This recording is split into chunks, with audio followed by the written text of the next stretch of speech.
Hello, I'm Paul Michelman, Director of Content for Harvard Business Digital, and our guest today is John Boudreau, Professor at USC's Marshall School of Business and co-author of Beyond HR, The New Science of Human Capital.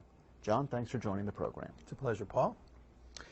So, John, in your work, you emphasize the need to improve the quantity and/or the quality of talent where it makes the most difference in an organization.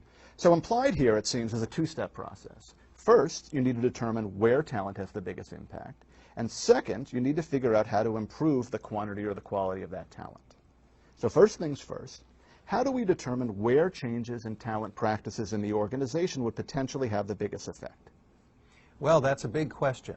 Obviously, there's a great deal of analysis that goes on to connect business processes or strategy to talent. What we describe in the book and what we've found is that it's very helpful to break it down into its components. So strategy questions often revolve around how we compete, what makes us different, how we're going to protect that difference, and how we create value.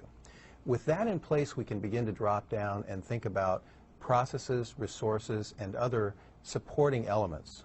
So we can ask things like, if this process is critical, where's the bottleneck in that process? What's pivotal in that process? If we have a resource, we can ask ourselves, is it about getting more, or is it about protecting the resources we have, or is it about making them more valuable?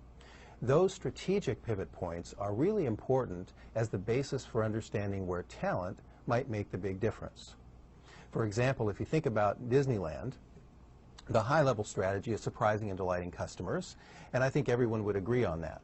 But at that level, we can't really say where the pivot points are in talent or strategy.